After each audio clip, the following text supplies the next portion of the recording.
Hey guys, welcome back to our little quiet corner of history. Tonight we're going to delve into a topic that feels both incredibly distant and uncomfortably familiar. What it was actually like to get into trouble with the law in the Middle Ages. We're so used to our modern ideas of justice, with flashing lights, procedural dramas on TV, and the idea that everything is meticulously documented. But for most of history, justice was a far more organic process. It was a system built not on forensics but on community, obligation, and a fair bit of organized panic. We're going to explore the remarkable resilience and ingenuity of people who had to create order without any of the tools we take for granted. It's a story of how your reputation was your most valuable possession, and how your neighbor's shouting voice was the most advanced security system available. As always, if you enjoy this little corner of the internet, if you find some comfort in these stories from our shared past, I'd be so grateful if you'd consider liking the video and subscribing to the channel. It's a small, quiet way of telling me you appreciate what I do here. And if you feel like it, drop a comment to let me know where in the world you're listening from tonight. It's always a quiet thrill to see this community of listeners gathered from every time zone, all settling in together. But that's enough of all that. Now is the time to let the day just dissolve. Find that perfect spot on your pillow, pull the blanket up a little higher, dim the lights, maybe turn on a fan for that soft background hum, and let's ease into tonight's journey together. There's nothing for you to do now but breathe and listen. Chapter 1. The Hue and Cry. The Moment of Accusation. Let's begin where all trouble begins. In the quiet moments just before everything goes wrong, picture a medieval village. And let's be very clear about what that means. We're not talking about a bustling city with stone walls and grand cathedrals just yet. We're talking about a small, huddled collection of houses, maybe a few dozen, clustered around a muddy track that might optimistically be called a road. The air smells of damp earth, of wood smoke clinging to everything, and the ever-present faint aroma of livestock. It's a quiet place, but not a silent one. There's the distant bleating of sheep, the rhythmic clang of a blacksmith's hammer, the low murmur of conversations. This is a world defined by its smallness. Everyone knows everyone. They know who is courting whom, whose cow is sick, who owes money to the miller, and who has a reputation for being a little too fond of his neighbor's chickens. There is no anonymity here. Your life is an open book, and everyone on the street has read it. Now, in this cozy, claustrophobic little world, who is in charge of keeping the peace? The answer, for the most part, is everyone. There is no police station on the corner. There are no officers walking a beat. The entire concept of a professional, state-funded police force is a futuristic dream, centuries away. The primary responsibility for law and order rests upon the community itself. It's the ultimate neighborhood watch, but with mandatory participation and a lot more at stake than a stolen lawn gnome. The king, far away in his castle, is very concerned with something he calls the king's peace. This was a foundational concept of medieval law. It meant that a crime wasn't just a personal matter between you and the person you wronged. It was an offense against the entire realm, a disruption of the divinely ordained social order, and by extension, an insult to the king himself. Stealing a pig wasn't just bad for the pig's owner, it was a tear in the fabric of society, and the king expected his subjects to help stitch that fabric back together, immediately and enthusiastically. So, let's set our scene. It's late afternoon. The light is beginning to fade. A woman, let's call her Agnes, steps out of her small wattle and daub house. She's going to slop the pigs, but when she gets to the pen, she stops. Her prize sow, the one she was planning to sell at the market, the one that represented her family's main source of income for the next few months, is gone. The gate is broken. There are muddy footprints leading away from the pen, footprints that don't belong to her or her husband. For a moment, there is a dreadful, silent stillness.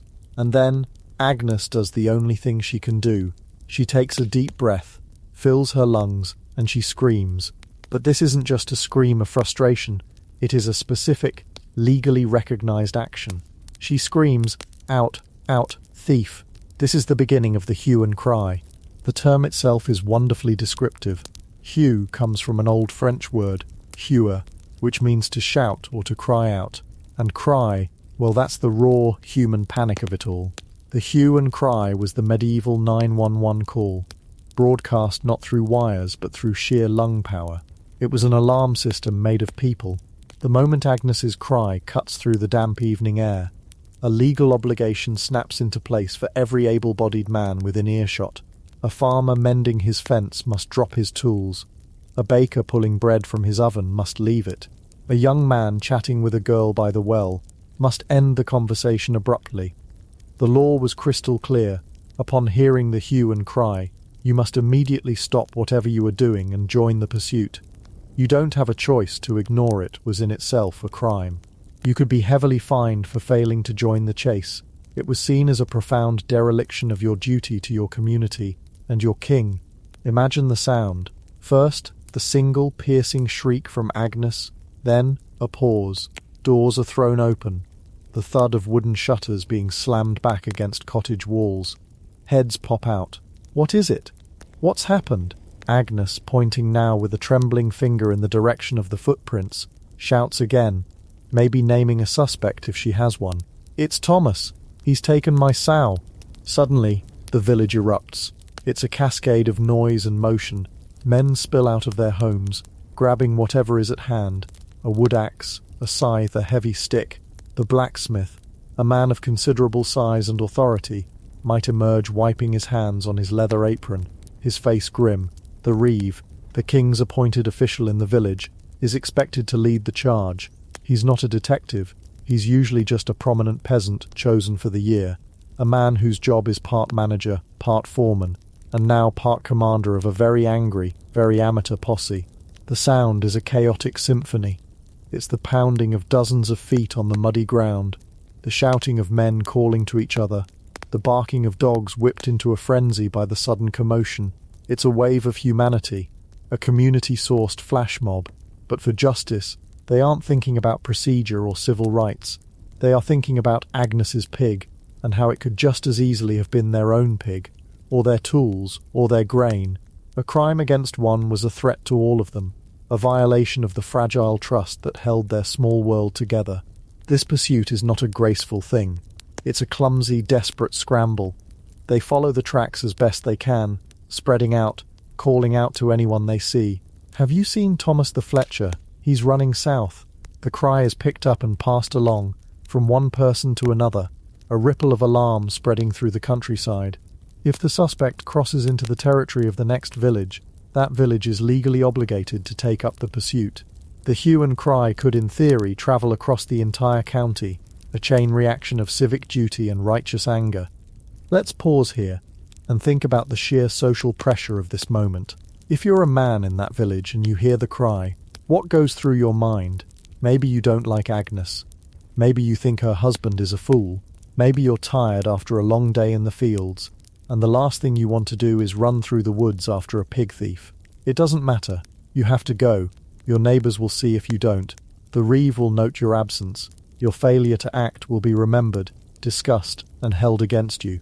In a world without secrets, social standing was everything. Being known as the man who stayed home during a hue and cry was a black mark on your character that would be very difficult to erase. It suggested you were lazy, or a coward, or worse, that you might be sympathetic to the criminals. And what about the accusation itself? Agnes screamed, "Thomas! Why Thomas?" Maybe she saw him lurking around her pig pen earlier in the week. Maybe he owes her husband money. Or maybe she just doesn't like him. In this first chaotic moment, the accusation is everything. There is no investigation yet, no gathering of evidence. There is only the word of the victim, shouted in the heat of the moment. And in a small community, that word carries immense weight. This is where reputation becomes the most critical currency a person can possess. If Thomas is widely known as an honest, hard-working man, some of the men chasing him might have a flicker of doubt. Thomas? Are you sure? It doesn't seem like him. But if Thomas has a reputation for being lazy, or a drunkard, or if he was caught stealing eggs a few years back, then his guilt is practically a foregone conclusion in the court of public opinion. The chase will be more energetic, the anger more focused. They are no longer just chasing a suspect, they are chasing a man they already believe to be guilty. The hue and cry becomes a physical manifestation of the village's collective judgment. Next time you get a push notification on your phone from a neighborhood watch app saying someone saw a suspicious person walking down the street, take a moment. That is the ghost of the hue and cry. It's the same impulse, to alert the community to a perceived threat and rely on collective vigilance. The difference is the stakes. For us, it's a digital murmur. For them, it was a roar, a physical summons that you could not ignore. Now, let's consider the local official in charge of trying to make sense of this chaos. The reeve, or perhaps in a slightly larger town, a constable. Let's be very generous and call what he does an investigation. It's important to understand that this man is not a medieval Sherlock Holmes. He has no forensic kit. He doesn't dust for fingerprints or analyze blood spatter. His investigative toolkit is, shall we say, minimalist. It consists of his eyes, his ears, and his knowledge of the village gossip. While the more athletic members of the community are crashing through the underbrush, the reeve might take a more measured approach. He is the one who has to answer to the higher authorities, the sheriff, the visiting justices, if things go wrong. His first job is to establish the basic facts, a process we might politely call glorified eavesdropping. He would go straight to Agnes. He would listen to her story, not just for the details of the theft, but for the tone of her voice, the look in her eye. Is her anger genuine? Is there a history of bad blood between her and Thomas? He's performing a kind of primitive psychological profiling. He's not asking what is the evidence. He's asking, does this story feel right? Then he would move through the village, talking to others. He'd speak to the neighbours who share a fence with Agnes. Did you hear anything unusual last night? See anyone near her property? He'd talk to the woman who lives down the lane. You were at the well this morning with Thomas's wife. How did she seem? The questions are all about observation, hearsay, and character assessment. The evidence he's collecting is not physical, it's social. He's looking for corroboration, but not in the way a modern detective would. He's looking for things like, I saw Thomas walking away from the river path around dusk, and he seemed in a terrible hurry. Or, conversely, no, that can't be right. Thomas was helping me fix my cartwheel all afternoon. He never left my sight. This is the power of the alibi in its most basic form, sworn not in a courtroom, but in a muddy lane between cottages. And the villagers' testimony is deeply coloured by their personal relationships. If you like Thomas, you might be more inclined to remember details that exonerate him. If you're in a long-running dispute with him over a wandering chicken, you might suddenly recall seeing something that looked awfully suspicious. This wasn't necessarily malicious perjury, it was just the way human memory works, especially when nudged by personal bias. The reeve's job was to try and sift the credible kernels of truth from the chaff of personal animosity and village politics, a truly impossible task. Let's also distinguish between two types of wrongdoing. There were private grievances, and then there were crimes against the king's peace. If your neighbour's fence fell and damaged your vegetable patch, that was a private matter. You could take it to the manorial court, a local affair where the lord of the manor or his steward would settle disputes. It was basically medieval small claims court. But theft, especially a significant theft like a pig, was different. That was a felony. And a felony was a crime against the king. This is a crucial distinction. By framing it as a crime against the king, the authorities ensured that the entire community had a vested interest in solving it. The king's authority was absolute, and maintaining his peace was everyone's job. This is why the hue and cry was not just a suggestion, it was a royal command, echoing down from the throne to every last muddy village in the realm. The stolen pig was no longer just Agnes's problem, it was now the village's problem, and by extension the kingdom's problem. This legal framework turned a personal loss into a public crisis, ensuring that the full and often terrifying weight of the community would be brought to bear on the suspect. Now, what happens if the hue and cry is successful? Let's imagine the scene. The pack of villagers, breathless and muddy, finally corners their quarry. Maybe they find Thomas hiding in a ditch a mile from the village, or perhaps they catch him red-handed, trying to sell the pig in the next town. The moment of capture is not a gentle one. There is no reading of rights. There are no Miranda warnings. The suspect is simply seized. He might be bound with rope. He'll certainly be subjected to a torrent of abuse and accusations from his captors. His protestations of innocence, even if genuine, would be lost in the din of righteous victory. The mob has its man. They have fulfilled their duty. They have restored in their minds the broken peace. They would then drag the suspect back to the village. This journey back is a ritual of public humiliation. He is paraded through the very streets where he was, just hours before a neighbour. Everyone comes out to see. Women stand in their doorways, arms crossed, men jeer, children, caught up in the excitement, might throw clods of dirt. The suspect is no longer a person. He is a symbol of disorder, and his public shaming is a warning to everyone else. It's a powerful and brutal form of social control. This, the spectacle screams, is what happens when you break the rules. But what if the suspect gets away? What if the trail goes cold, and the exhausted, frustrated villagers straggle back home as darkness falls? This was considered a serious failure, not just for the victim but for the entire community. The village had failed in its collective duty, and there were consequences. When the royal justices or the sheriff eventually made their rounds, they would hold an inquest. The reeve and representatives from the village would have to stand before them and explain what happened. A pig was stolen from Agnes, daughter of John. The hue and cry was raised, but the felon, believed to be Thomas the Fletcher, escaped. The justices would then levy a fine, not on an individual, but on the entire community for failing to catch the criminal. This was called an amercement. Think about that. Everyone in the village would have to chip in to pay the fine, because as a group they had failed. This was a brilliant if harsh piece of legal engineering. It ensured that everyone had a very strong financial incentive to make sure the hue and cry worked. Your neighbour's stolen property could literally end up costing you money. This fostered a powerful sense of collective responsibility. You didn't just want criminals to be caught for the sake of justice. You wanted them caught so you wouldn't have to pay a fine for your village's incompetence. This system, while wonderfully efficient in its own brutal way, had a few potential bugs. The most obvious one is the problem of false accusation. What if Agnes was wrong? What if she just assumed it was Thomas because of their pre-existing feud? Or what if the real thief was a stranger, just passing through, and Thomas was simply in the wrong place at the wrong time? Once the great clumsy machine of the hue and cry was set in motion, it was very, very difficult to stop. It was a system that ran on momentum and assumption, not on careful deliberation. An innocent man, seeing an angry mob of his neighbours charging towards him with farm implements, would be very likely to do the one thing that would make him look most guilty: run. And in that moment, his fate was likely sealed.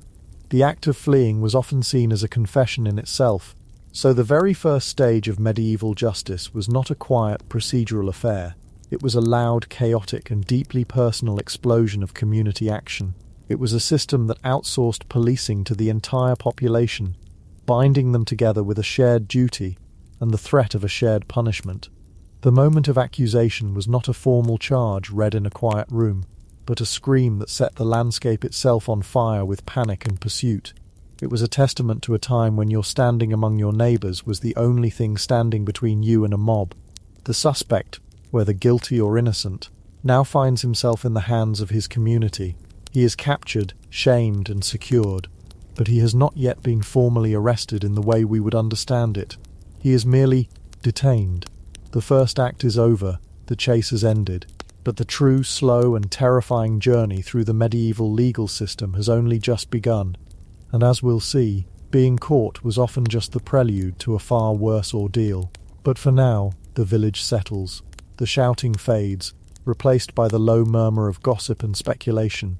The dogs stop barking, and in the quiet darkness, under the watchful eyes of his neighbours, a man sits bound and waiting to find out what will happen to him next. Chapter 2. In the Sheriff's Grasp. The process of arrest and detention.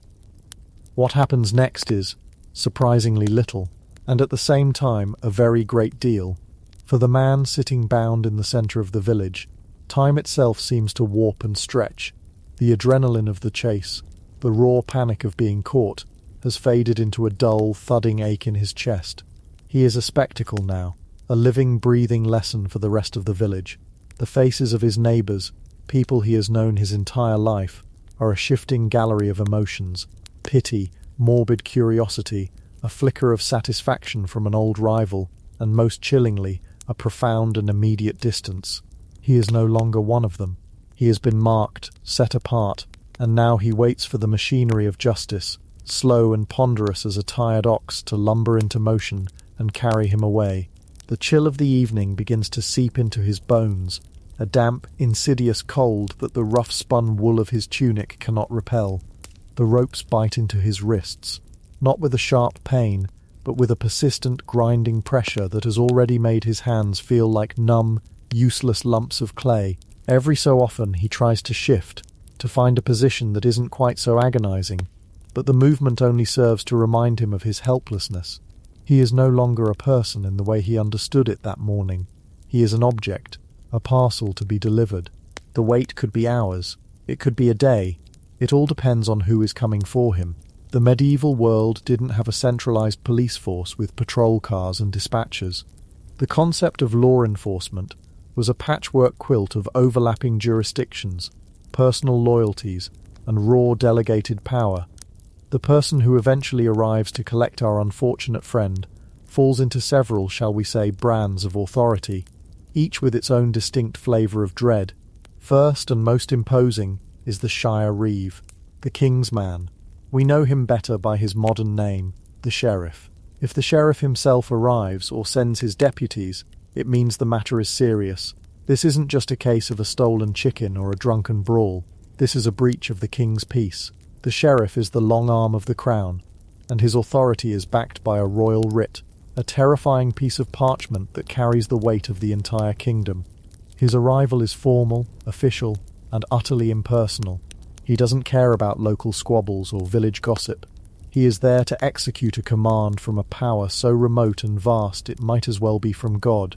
He represents a cold, abstract justice, which in some ways is the most frightening of all. There's no room for negotiation, no appeal to a shared history. You are simply a name on his list, a task to be completed. Then there is the Lord's Bailiff. This is a far more personal affair. The bailiff is the enforcer for the local lord of the manor. He is not concerned with the king's peace, so much as the lord's profits. His authority stems from the feudal system itself, that intricate web of obligation and power that defines everyone's life. An offence against the lord, poaching his deer, failing to pay a fine, challenging his rights, brings the bailiff to your door. Unlike the sheriff, the bailiff knows you. He knows your family, your debts, your weaknesses. The arrest is less about law and more about power dynamics. He might be carrying out a legitimate duty, or he might be settling a score on his master's behalf, or even his own. There is a grimy intimacy to this kind of arrest. The power being wielded is local, tangible, and often arbitrary. This is the man who collects your rent, oversees your forced labour on the Lord's lands, and now he is here to collect you. Or perhaps it's someone even closer to home. The village might have its own constable, or reeve, a fellow villager appointed to keep the peace. This is, in many ways, the most awkward and potentially volatile scenario. The man tying your hands is the same man you shared an ale with last week, whose children play with yours. The arrest becomes a messy public drama. Old friendships can curdle into resentment, and hidden animosities can flare into open brutality.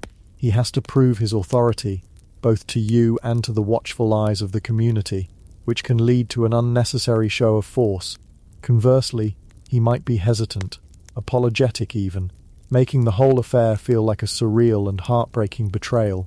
And finally, there is the rawest form of justice, the hue and cry. If the crime was witnessed, the entire village becomes the police. A shout goes up, and every able-bodied man is legally obligated to drop what he's doing and join the pursuit.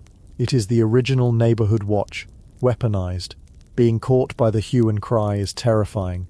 It is not an arrest, it is a capture by a mob. Their blood is up, and the line between apprehending a suspect and enacting summary justice can become dangerously thin. If you are caught by this human wave, you are at the mercy of your neighbour's collective temper. The initial binding and holding might be done by a dozen different hands, all pulling, shouting, and ensuring you don't get away before a more formal authority can arrive to take over. Let's assume for our man sitting in the dirt that it is the sheriff's men who have arrived, 2 of them perhaps on tired-looking horses. They are not local, their accents are different. They look at the village with a mixture of disdain and boredom. They are professionals. And this is just another job. They dismount, consult a piece of parchment, and confirm his identity with the village reeve. There is no interrogation. There are no questions. The time for that will be later, much later. For now, it is all about logistics. The first order of business is to check his bonds. The ropes tied by nervous villagers are probably deemed insufficient. These men have their own tools of the trade, the material culture of confinement. The most common, of course, is more rope, a good thick hempen rope, abrasive and unforgiving. They will bind him again, expertly this time, with knots designed to tighten if he struggles. The rope isn't just a tool for restraint, it's a symbol. It marks him as chattel, no different from a beast being led to market. The coarse fibres dig into his skin, raising welts, chafing him raw with every movement. If the crime is serious, or if the prisoner is considered particularly dangerous or important, they might bring out the iron manacles, fetters, shackles. We see them in museums, these crude, heavy rings of rust-pitted iron. It's important to understand these were not the slick, quick-release handcuffs of today. These were the products of a blacksmith's forge, clumsy and brutal. A manacle was typically a two-piece affair, a pair of hinged C-shaped cuffs that would be placed around the wrists or ankles. Then, a pin or a rivet would be hammered through a hole to lock it shut. Getting them on was a violent act of smithing. Getting them off required a key, if you were lucky, or a hammer and chisel if you weren't. The weight of them is the first shock, a constant draining weight that pulls at the shoulders and makes every step a conscious effort. Then comes the cold, the deep, penetrating cold of iron that seems to suck the very warmth from your bones, a cold that remains long after the air has warmed. And then there is the sound, the clank, the rhythmic, metronomic clinking of iron on iron that will become the soundtrack to your life. It is a sound that announces your shame to everyone you pass. It is the sound of lost freedom. It is a sound that will echo in your memory long after the fetters are, one way or another, removed. With our prisoner secured, the journey begins, and this journey is a punishment in itself. Forget a climate-controlled van with a plastic bench. The transport is either his own 2 feet or the back of a cart. Most likely he will walk, tied by a lead rope to the saddle of one of the guards' horses. He will be forced to stumble along at their pace. The journey to the nearest Gaol, the jail, could be a few miles to the local town, or it could be a grueling multi-day trek to the county town, where the sheriff has his base. This is where the true disorientation begins. For many medieval peasants, their village was their entire world. They might have travelled to the nearest market town a few times a year, but the boundaries of their life were the fields they worked, and the church spire they could see from their homes. To be marched away from this, into an unfamiliar landscape, is profoundly terrifying. Every step takes him further from everything he knows, from the faces of his family, from the very soil that defines him. He is a ship cut from its moorings, adrift on a hostile sea. The roads, if you could even grant them that title, are treacherous. They are little more than muddy tracks, rutted by carts and churned into a clinging, foul-smelling quagmire by rain. Each step is an effort, the mud sucking at his bare feet or worn leather shoes. He stumbles, falls, and is hauled back to his feet by a rough tug on the rope. There is no sympathy. A twisted ankle, a bleeding foot, these are his problems alone. The guards are on a schedule. He is exposed to the elements and to the eyes of strangers. As they pass through other villages, people stop and stare. He is a travelling show, a piece of grim entertainment.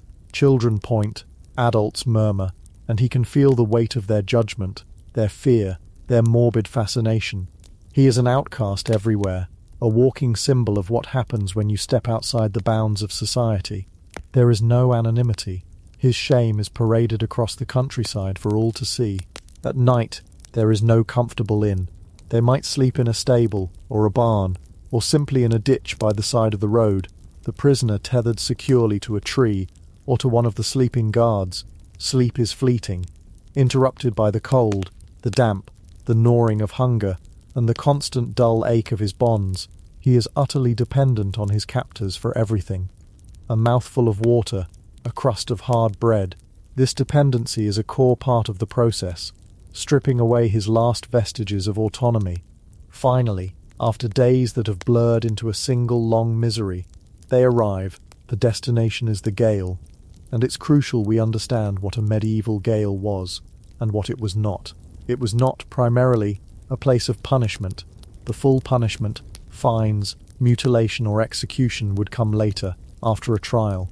The Gaol's function was simply to be a holding pen.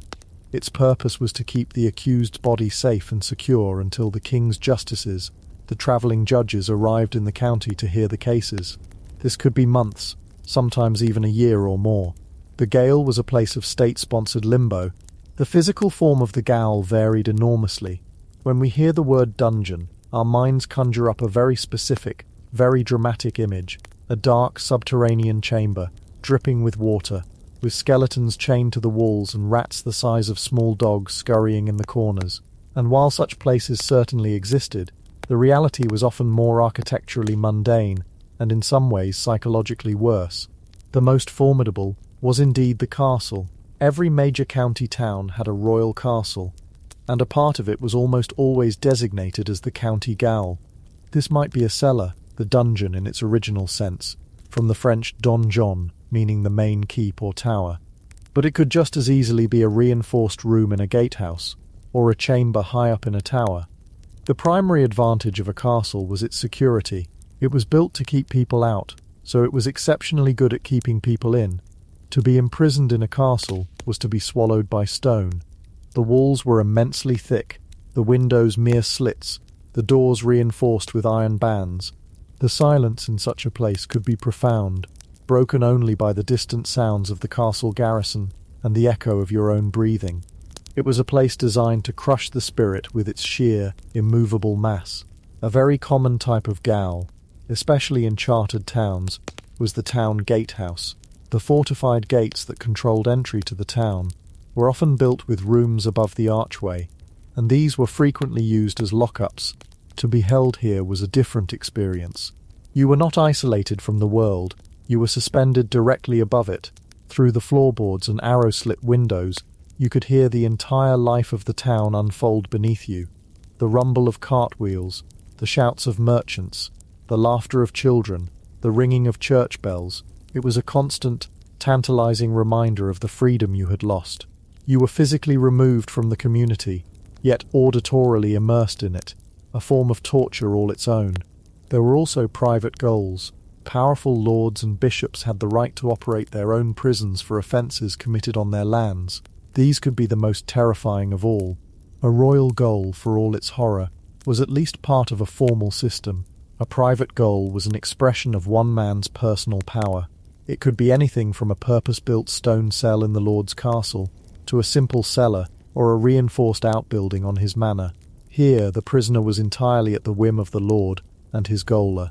There was less oversight, more potential for abuse, and a suffocating sense of being a personal possession, a pawn in a game you couldn't even see. Our prisoner, having been marched for days, now stands before one of these structures. Let's say it's the gatehouse of the county town. He is exhausted, filthy, and terrified. The guards exchange words with the man at the gate, the gatekeeper who likely doubles as the gaoler. A heavy door groans open, and he is shoved inside. The first thing that hits him is the smell. It is a dense, complex wave of odours that assaults the senses and catches in the back of the throat. It is the smell of unwashed bodies, of stale sweat, of fear, of sickness. It is the smell of human waste from overflowing buckets in the corner, the stench of damp straw that has been mouldering for months, and the underlying earthy smell of damp stone and rot. This is the air he will breathe from now on. The next thing he experiences is the booking process, though of course it wasn't called that. There are no Miranda rights, no phone call. The first person he meets officially is the gaoler, and the gaoler is not a public servant. He is essentially a small business owner, whose business is human confinement. The position of gaoler was often a franchise.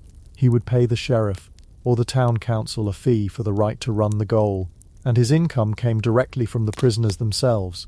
This is perhaps the most alien and cruel aspect of the system for us to understand.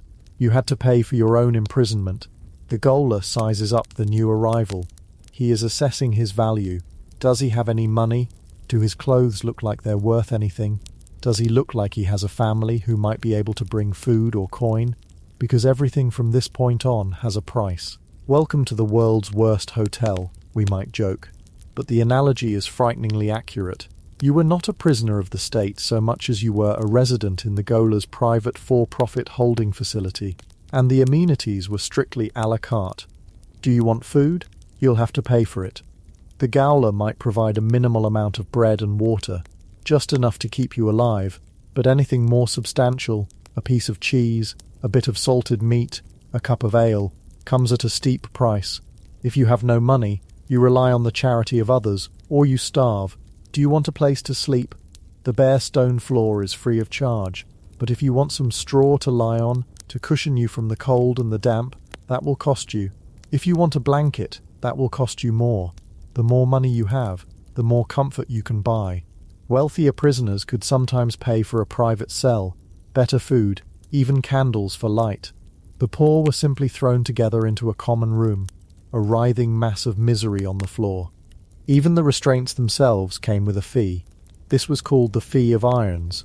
The gaoler had the right to clap you in irons while you were in his custody, both for security and as a source of income. You would have to pay a fee to have lighter irons put on, or sometimes a fee to have them taken off at all upon your release, even if you were found innocent. You were literally paying for the weight of your own suffering. So the first transaction takes place. Our prisoner's few possessions are taken. Any coins he has are confiscated. His belt, his knife, his shoes, they might be taken as a deposit against his future fees. He is stripped of the last markers of his identity. He is then led from the relatively bright entryway into the darkness of the gaol proper. His eyes struggle to adjust. The darkness is thick, punctuated only by a sliver of grey light from a high barred window. Shapes begin to resolve themselves in the gloom. Other prisoners. They are pale, gaunt figures, their faces smudged with dirt. Some lie listlessly on the floor.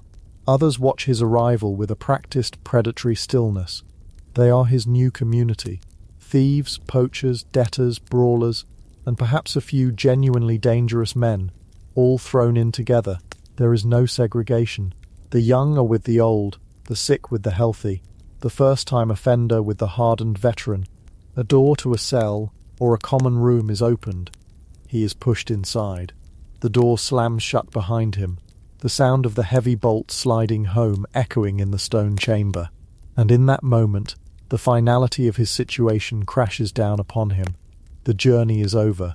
The chase is a distant memory. The world he knew is gone. He is now in the belly of the beast. He has been successfully arrested, transported, and delivered into the slow, grinding digestive tract of medieval justice. His name is in a book, his body is in a cell, and his fate is in the hands of men he will not see for many, many months. Here in the stinking darkness he will wait. He will learn the complex social hierarchy of the gaol. He will battle for scraps of food. He will fight off sickness and despair, and he will listen. He will listen for the distant sound of the trumpets that announce the arrival of the king's justices, the day when his long, agonizing wait will finally end, and his true ordeal, the trial, will begin. But that day is a long way off. For now there is only the cold, the dark, and the clank of chains. Chapter 3. Life in the Gaol. The economy and misery of awaiting trial. The clank of chains. For now it is the only real measure of time, the only certainty in a world that has shrunk to the size of a cold stone room. It is the sound of another person shifting in the dark, the sound of a guard walking past, the sound of your own small movements. It is the grim metallic heartbeat of the gaol, and the very first thing you learn, the very first and perhaps most important lesson of this new life, is that you are paying for that sound. You are paying for the privilege of being chained. It's a concept so profoundly alien to our modern sensibilities that it's almost funny. We think of prison as a state-run institution, a place of punishment or rehabilitation funded by taxes. But the medieval gaol, or jail as we'd spell it, wasn't really a place of punishment at all, not in the long-term sense. Punishment came later, in the form of a fine, a branding, a mutilation, or a rope. The gaol was something far stranger. It was a holding pen, and it was a business, a private enterprise run for profit. The man in charge, the gaoler, was not a civil servant. He was an entrepreneur. He had a franchise, you might say, on human misery. He often had to pay the local sheriff or lord for the right to operate the gaol, and his entire income depended on his ability to extract money from its occupants. You, the prisoner, were not an inmate. You were a customer. A captive customer, to be sure, but a customer nonetheless, and the gaoler's job was to run the most predatory, non-negotiable, all-inclusive but nothing is actually included resort imaginable. Your journey into this twisted economy begins the moment you cross the threshold. There's an entrance fee. Of course there is. It had various names, but it was often called garnish. You paid the gaoler simply for the trouble of having to admit you. It was like a cover charge for the worst club in the world, and if you couldn't pay, and most couldn't, the amount was simply added to your tab, a tab you'd have to settle before you could ever be released, even if you were found innocent. Imagine that. You're acquitted of a crime you never committed. The judge says you're free to go, and the gaoler just shakes his head, holding up a long scroll of your debts. Freedom was conditional on settling your account. After the entrance fee comes the next transaction, the irons. You see, being chained wasn't a default security measure for the dangerous. It was an à la carte menu item in the theatre of despair. Lighter chains cost a certain amount per week. Heavier chains, which were often the standard issue, cost a bit more. Why would you pay more for heavier chains? You wouldn't. The gaoler would put the heaviest, most painful ones on you by default. You paid to have them swapped for something lighter. You paid for a marginal upgrade in your own suffering.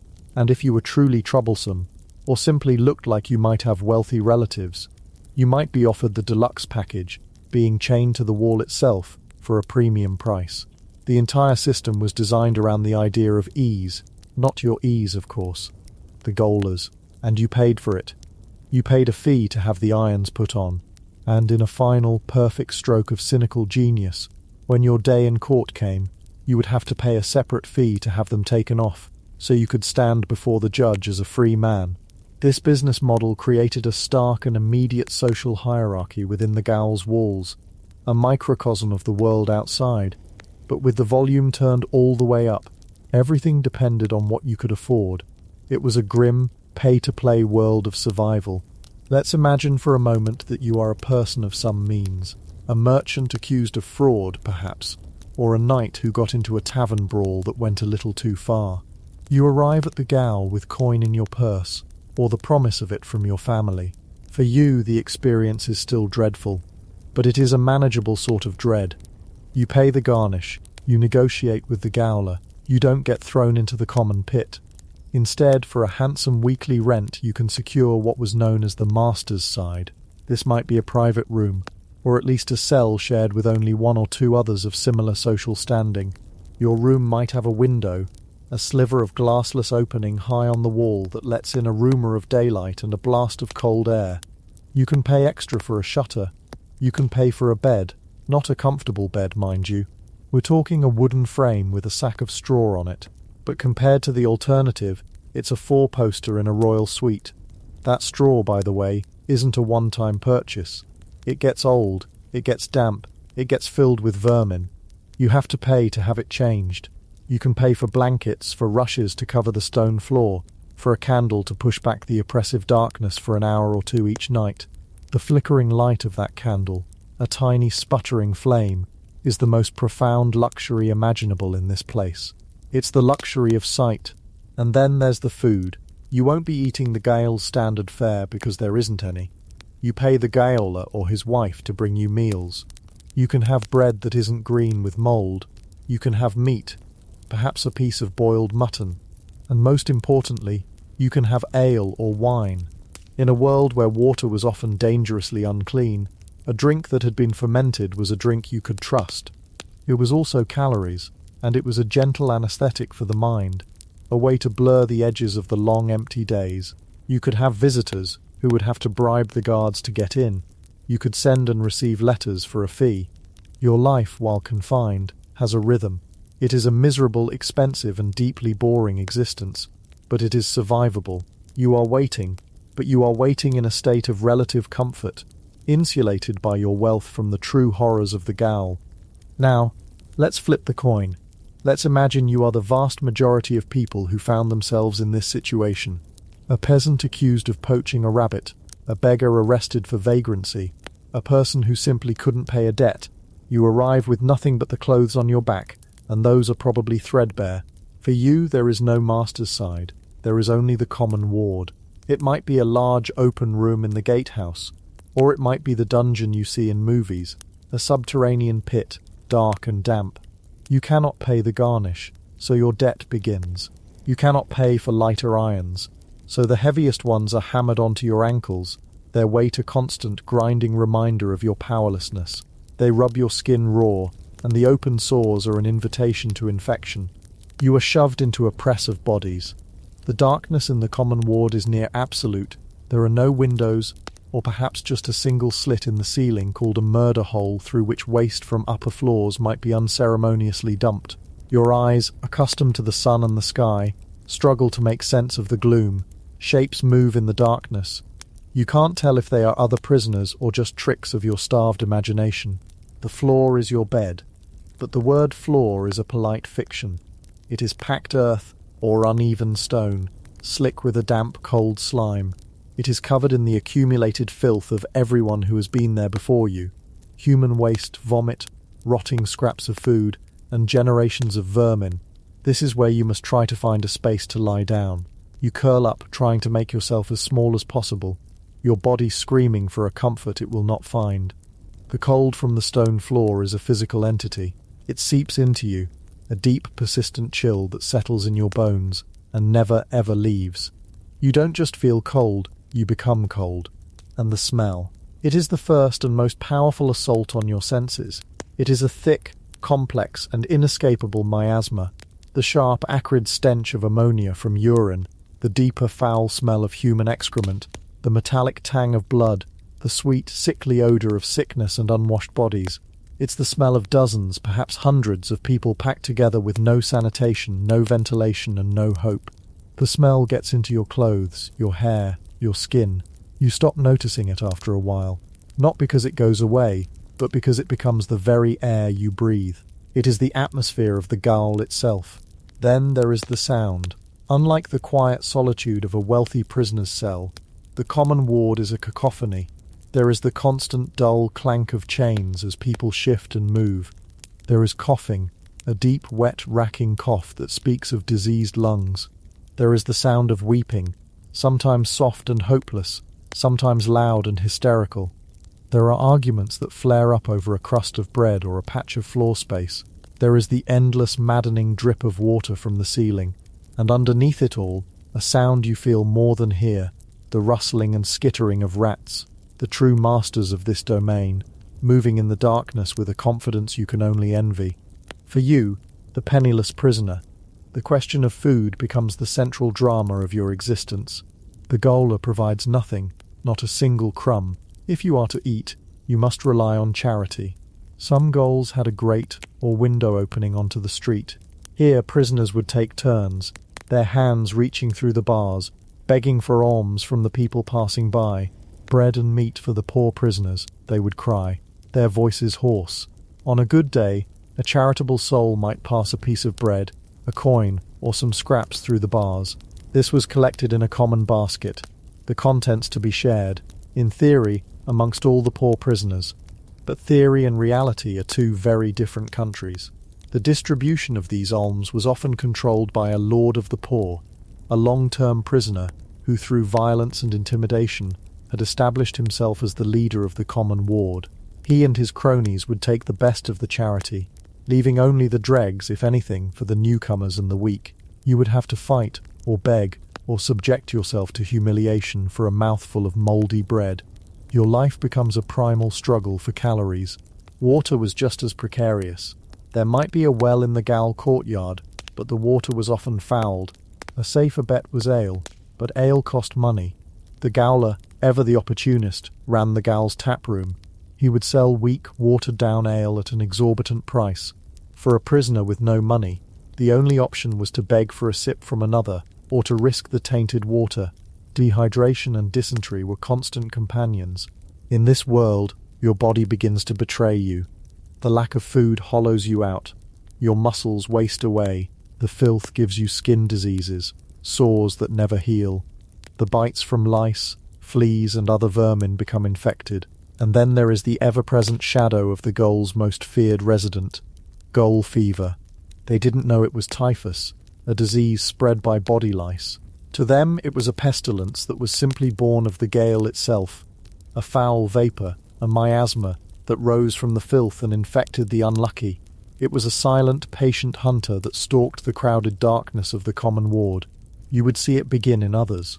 A man you were chained to might start shivering, his teeth chattering uncontrollably, even though the chill in the air was no different than it was yesterday. Then would come the fever, a raging heat that made him delirious.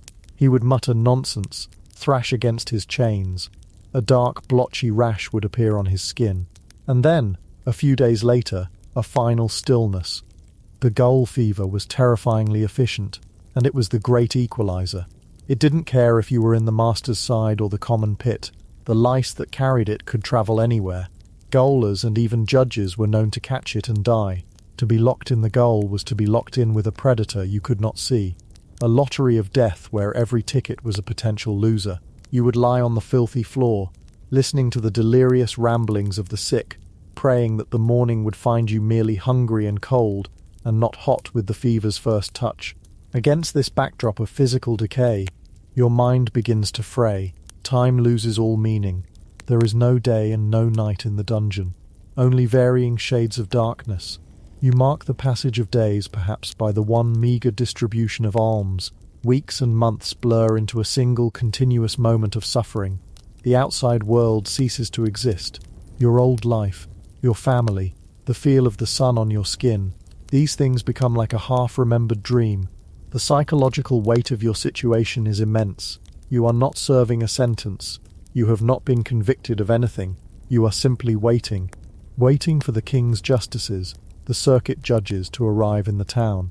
This only happened a few times a year. If you were arrested just after they had left, you could be waiting for many, many months, even over a year. You are in a state of suspended animation, your life on hold in the most brutal way imaginable. The uncertainty is a form of torture in itself. You replay the events of your arrest over and over. You cling to the hope of proving your innocence, but that hope is a flickering candle in a hurricane of despair. Around you, some men go mad. They talk to themselves. They scream at unseen things in the dark. Others fall into a profound, silent depression, a listless state from which they never emerge. You have to fight to hold on to your own sanity, to remember who you are. You tell yourself stories. You count the stones in the wall. You focus on the smallest details, anything to keep your mind from collapsing under the sheer weight of nothingness. And all the while, you listen. Your hearing becomes incredibly acute. You listen for the sound of the gaoler's footsteps, which might mean a new prisoner, or, if you're impossibly lucky, a visitor. You listen for the cries from the street, trying to piece together what's happening in the world you've left behind. But most of all, you are listening for one sound above all others, a sound that is both your greatest hope and your deepest fear. One day, it comes. At first, it's so faint you think you're imagining it, a distant tinny sound carried on the wind. But then it gets closer, clearer. The sound of trumpets, a fanfare. It's a sound that means nothing to the free people of the town, just a bit of ceremony. But to you, in the darkness of the Gaol, it is everything. The trumpets mean the justices have arrived, the wait is over. A strange energy electrifies the Gaol, a current of fear and excitement. The gaolers become busy shouting orders. There is the sound of many chains being unlocked. This is it, the moment you have been waiting for and dreading for months. Your name is called. Guards pull you to your feet. Your legs, weak from disuse, can barely hold you.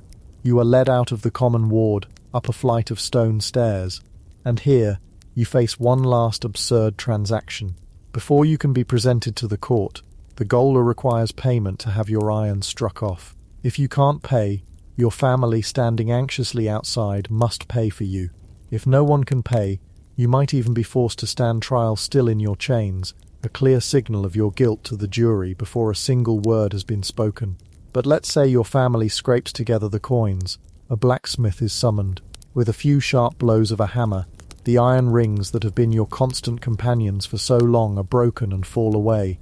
The sudden lightness of your limbs is disorienting. Your ankles are raw, scarred. but they are free. You are given a bucket of water to wash yourself, a pathetic attempt to remove months of accumulated filth. Then you are pushed towards a door. It opens, and you are hit by a sensation so powerful it makes you stagger. Light, blinding, brilliant daylight. It's like a physical blow. Your pupils, accustomed to the gloom, shrink to pinpricks. The world is a painful, overexposed blur of colour and shape. The air, the fresh, clean air, fills your lungs. It feels so strange, so thin. After the thick, foul atmosphere of the Gaol, you are being led across a courtyard, from the world of the waiting to the world of the judged. The long, agonizing chapter of your confinement has ended. Your true ordeal, the trial, is about to begin. Chapter 4. The Labyrinth of Law. Ordeals, Juries and Compurgation. The world does not come back into focus gently. It crashes upon you.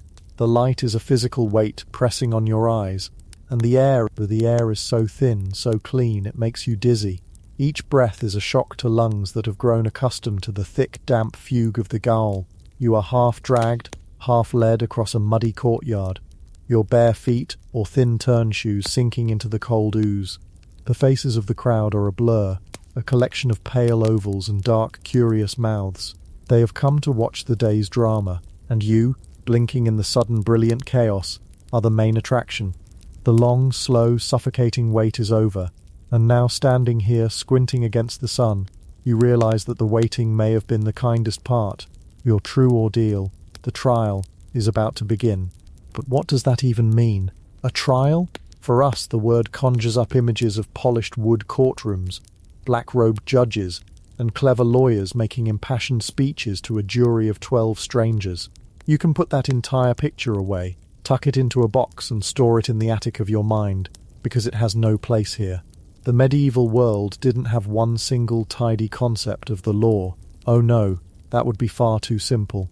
Instead, what you're about to face is a bewildering labyrinth of overlapping traditions, jurisdictions, and deeply, deeply strange ideas about how to find the truth. It's less a single system, and more a messy collection of systems all vying for your attention, and quite possibly your life. First, you have to figure out where you are. Whose court is this? It matters. It matters more than anything, because the justice you receive depends entirely on who is dispensing it. Let's say your crime, your alleged crime, is on the smaller end of the scale. Perhaps you're accused of letting your pig wander into your neighbour's vegetable patch one too many times. Or maybe you called that same neighbour a name so foul that it simply could not be borne. You're not going to be seeing a travelling royal judge for that.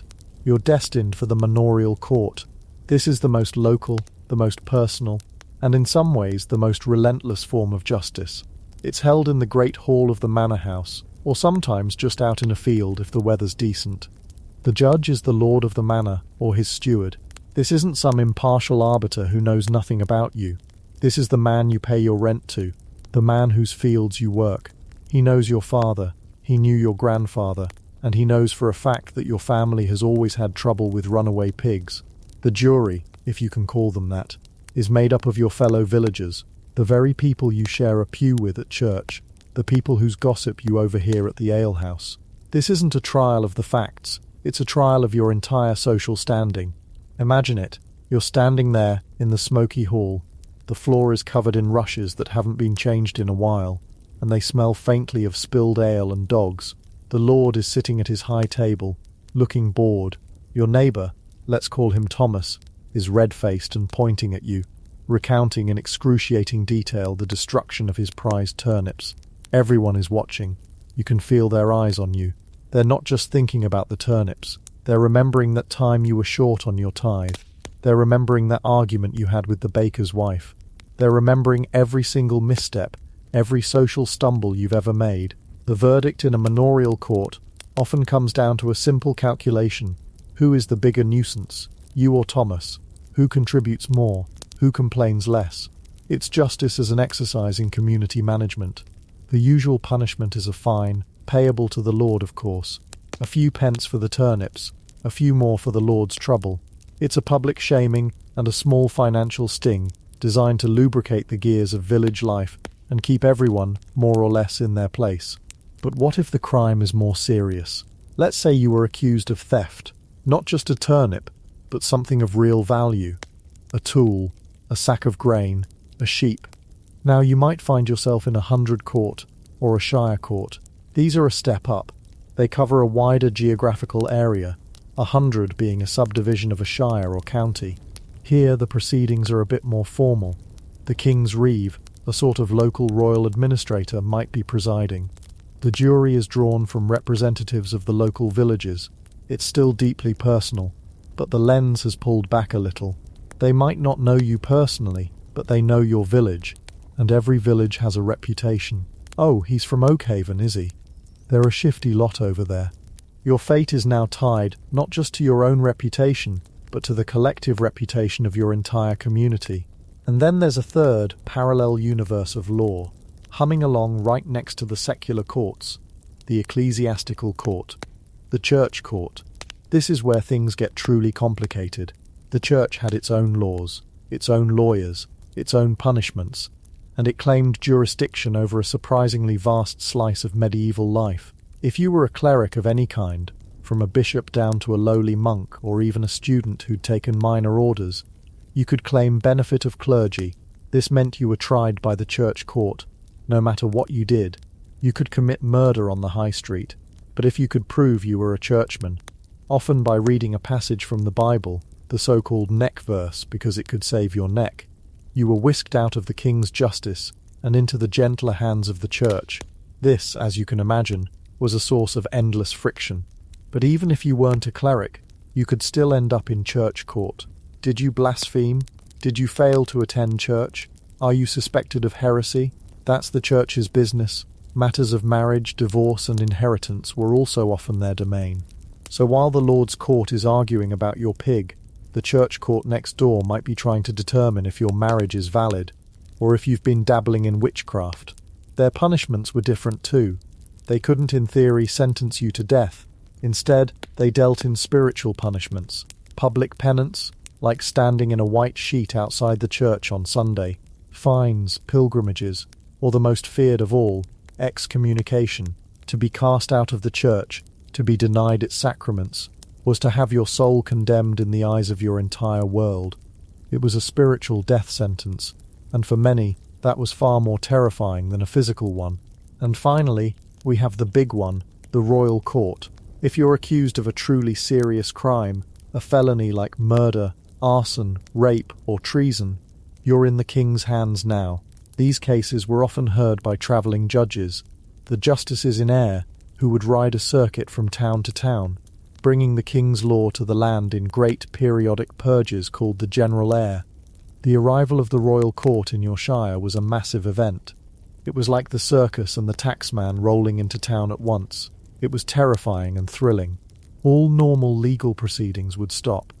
Everyone with a grievance, every unsolved crime, every local dispute was dragged out for the king's judges to see. For you, the accused, this is the highest and most dangerous court of all. The procedures are in a different language, Norman French or Latin, which you probably don't speak. The judges are powerful strangers who represent the distant, almost mythical power of the king. The stakes are no longer a few pence or public shame. The stakes are now your limbs and your life. So you're standing in this courtyard, blinking in the sun, and the first question is, which of these doors are you about to walk through? But let's assume you've been accused of something serious. A theft, let's say. You're in the Shire Court. The Reeve is presiding. A crowd of your peers has been assembled. So how do they decide if you did it? This is where we take a sharp turn away from anything that resembles modern justice, because for much of the early medieval period, the trial wasn't about evidence. It wasn't about witnesses or forensics. It was about proving your case directly to God. One of the oldest methods on the books is called Compurgation. It is, at its heart, a divinely sanctioned popularity contest. You, the accused, would be asked to swear a solemn oath on a holy relic, a piece of a saint's bone, a scrap of their clothing, that you are innocent, a simple enough act. But the oath had to be perfect. Every word had to be pronounced correctly, without a single stutter or slip of the tongue. To fumble the oath was seen as a sign from God that you were lying, and you'd be found guilty on the spot. The pressure must have been immense. Imagine standing there, your life on the line trying to recite a complex legal formula in a language that might not even be your daily tongue, knowing that a single misplaced word could doom you, but your oath alone wasn't enough. You had to have others swear with you. These were your oath helpers, or compurgators. Depending on the crime and your social status, you might need to find 12 men who would also swear on the relics. Not that they knew you were innocent, but that they believed your oath was clean and unperjured. They were swearing to your character. They were telling the court, "This man, John, he's a good man. We've known him for years. He's not the sort to steal a sheep. We believe his oath is true." This sounds simple, but think about the social mechanics of it.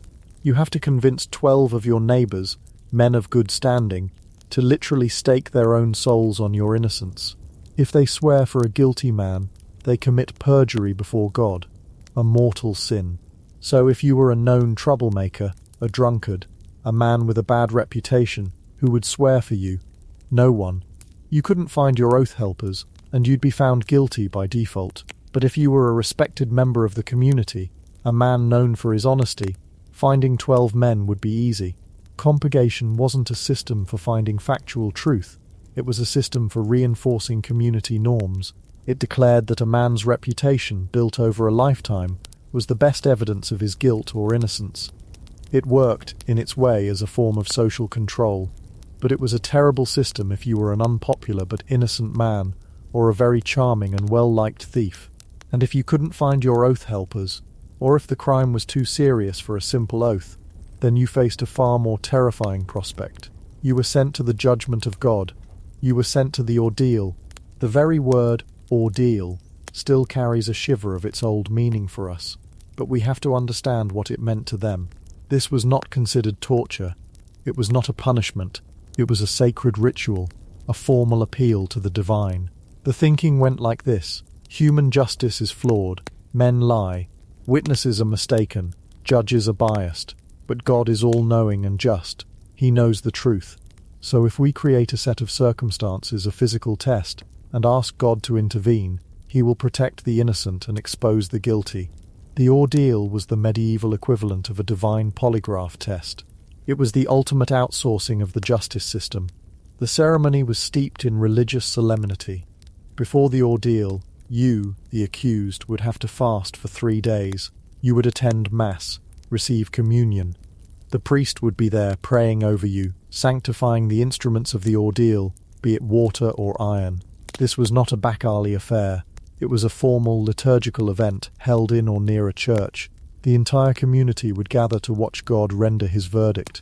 Let's imagine you're to undergo the ordeal of hot iron, the most common form for freemen. The crowd parts, and you are led toward a great fire burning in the centre of the churchyard. The blacksmith is there, his face grim, his leather apron stained with soot. He pulls a bar of iron from the coals. It's not just red hot, it's white hot, glowing with a terrible living energy. The priest steps forward. He chants prayers over the iron, sprinkling it with holy water. The hissing sound it makes as the droplets vaporize seems to fill the sudden silence of the courtyard. He is asking God to cool the iron for the innocent, but to burn the guilty. Then it's your turn. You have to carry this glowing piece of metal for a set distance, usually 9 feet, 3 paces. Your hand is bare. Everyone is watching. The priest, the reeve, your accuser, your family, your neighbours. Their faces are a mixture of fear, piety, and rapt attention. You take a deep breath. The heat is scorching on your face. You reach out. The moment of contact is a flash of white-hot agony that shoots up your entire arm. The smell of your own searing flesh fills the air. You have to hold on. 1 pace. Your mind is screaming. 2 paces. Your hand is on fire. The pain is absolute, a universe of its own. 3 paces. You drop the iron. It thuds onto the damp earth, glowing malevolently. But it's not over. That was just the test. The verdict comes later. A priest immediately comes forward and takes your burned hand. He examines it, then binds it in a clean linen cloth, sealing it with the church's seal. And now you wait. For 3 days, you must live with this sealed, throbbing wound, not knowing your fate. The pain is constant, a fiery reminder of your trial, and all you can do is pray.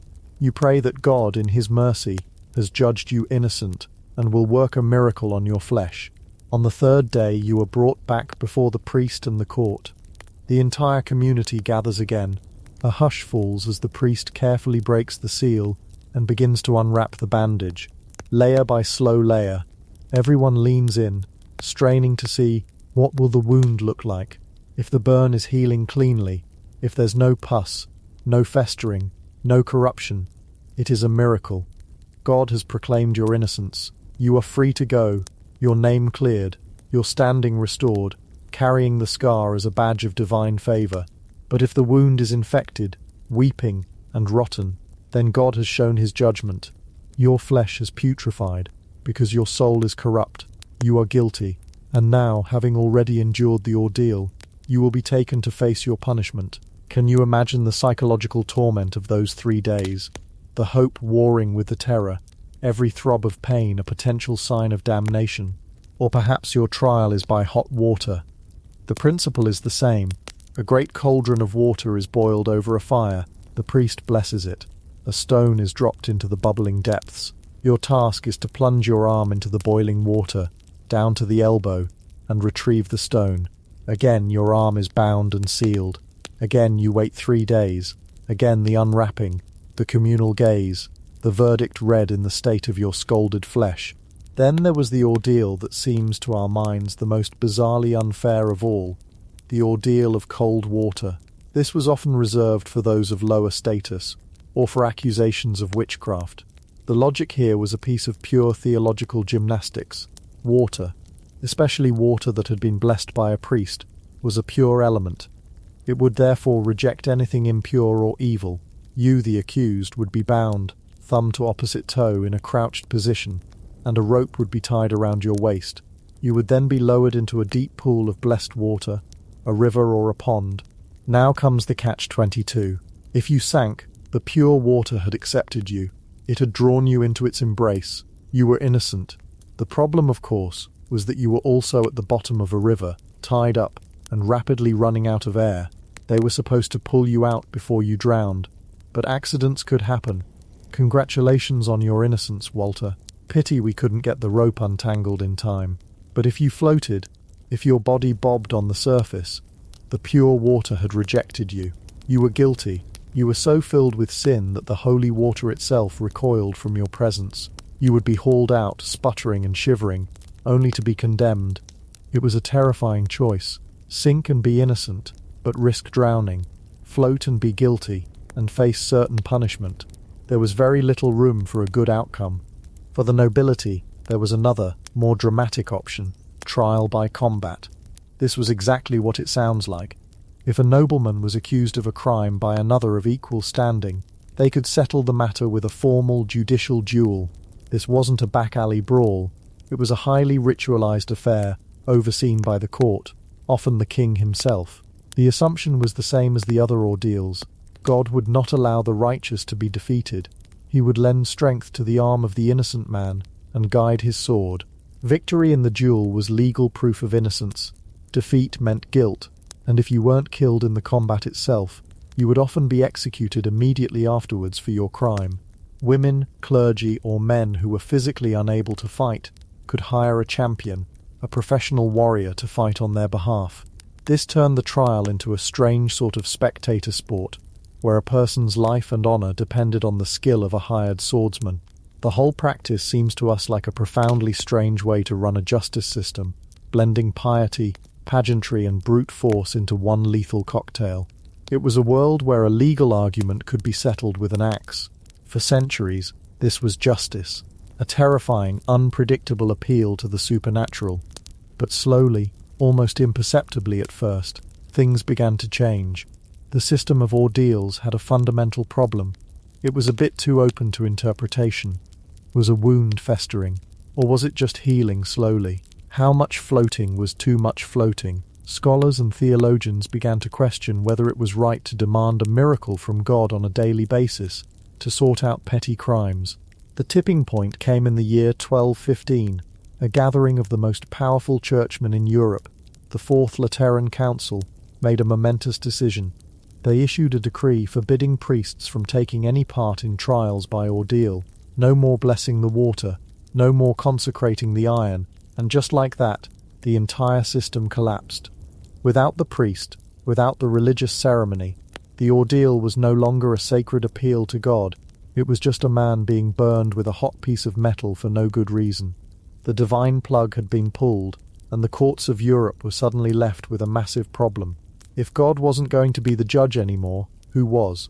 This created a vacuum, a crisis in the legal system, and into that vacuum stepped a new idea, or rather, the evolution of an old one, the jury. Now, juries had existed before, but not in a way we would recognize. They had been used for administrative tasks, like assessing taxes, or in the form of a presenting jury, a group of local men who would report or present known criminals to the king's judges. This is the ancestor of the modern grand jury. But now, with ordeal gone, they were pressed into a new role, the trial jury, or petit jury. They would be the ones to decide guilt or innocence. But you must understand, these first juries were nothing like the impartial panels we strive for today. The ideal juror today is someone who knows nothing about the case. The ideal medieval juror was the exact opposite. They were picked specifically because they did know what was going on. They were a jury of the vicinage, the neighbourhood. They were your neighbours, your peers, the people from your village, and they were not expected to sit and listen to evidence. They were expected to know the evidence already. They were, in essence, a panel of 12 witnesses. Imagine yourself in front of them. 12 men you've known your whole life. There's Geoffrey the baker, who you had an argument with last month. There's Robert the farmer, whose daughter you once tried to court. There's old William, who holds a grudge against your family from a land dispute 2 generations ago. They are not listening to lawyers.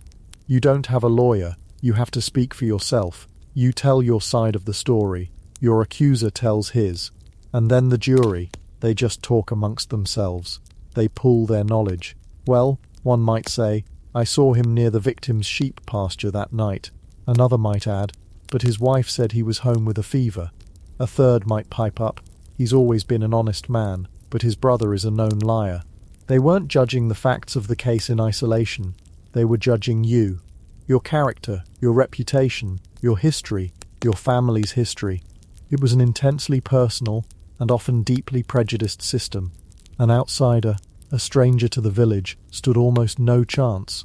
But if you were well liked and your accuser was not, the facts of the matter might become secondary. They were being asked to give a verdict, and their verdict was, in essence, an answer to the question, who do we, the community, believe?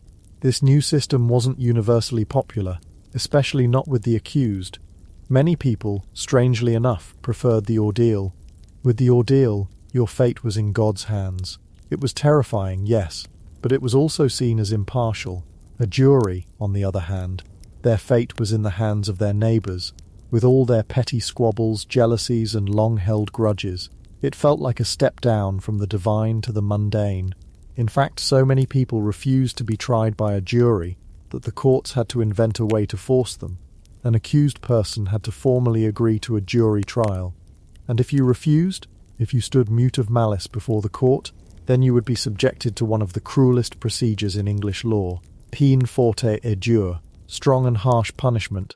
If you refused your trial, you would be taken back to the Gaol, stripped, and laid on the stone floor of your cell. A wooden board would be placed on your chest, and then they would begin to place heavy stones on the board. More and more, day by day, you would be given a few morsels of stale bread one day, and a few sips of stagnant water the next. But the weight would keep increasing. The goal was to press you, to crush you, until you either agreed to the trial or you died. Why would anyone choose this horrific fate? Why not just take your chances with the jury? There was a cold, pragmatic reason. If you were tried by a jury and found guilty of a felony, you would be executed, and all of your property, your land, your goods, everything you owned would be forfeit to the crown. Your family would be left with nothing. But if you died under the press, you were never technically convicted of a crime. Your property would therefore pass to your heirs. Men and women chose to be slowly crushed to death under a pile of rocks as a final, agonizing act of love for their children, to ensure they would not be left destitute. It is a chilling testament to the brutal choices people faced in this labyrinth of law. So you stand there. The sun is high now. The crowd is getting restless. The Reeve is looking at you, a question in his eyes. The age of ordeal is fading. The age of the jury is dawning. He is asking what you plead. He is asking how you wish to be tried. You have no lawyer to advise you. You have only your own wits, your own reputation, and a deep gnawing fear. Behind one door lies the judgment of your neighbours, with all their familiar biases. Behind another, perhaps, the older, fiercer judgment of God. And if you refuse to choose, a dark cell and a pile of heavy stones await. You look at the faces in the crowd, then at the hard face of the Reeve. You think of your family. You think of what little you own. This is not a search for abstract truth. This is a battle for survival, fought in a game where the rules are constantly changing, written in a language you don't understand, and refereed by men who may have already decided your fate before you even opened your mouth. You take a breath, the thin, clean air no longer feeling like a blessing, but like the last gasp before a plunge into cold, deep water. The verdict is yet to come, but one thing is certain: the labyrinth has you now, and your trial, in all its terrifying, bewildering, and utterly alien logic, has truly begun. Whatever the outcome, your world will not be the same. The judgment, when it comes, will be final. And what follows that judgment, well, that is another story entirely. Chapter 5. The Sentence. From Mutilation to the Gallows. And this, my friend, is that other story. The story of what happens after the gavel, or perhaps more accurately, the judge's tired sigh, falls. It's the story of what comes after the verdict, when the machinery of justice, having deliberated, now turns its attention to the grim business of settling the account. We tend to imagine medieval justice as a simple, brutal binary. You live or you die. But the reality, as is so often the case, was far more complex, more nuanced, and in some ways even more chillingly creative. Let's begin in the shallow end of the pool, with the least terrifying option on the menu: money.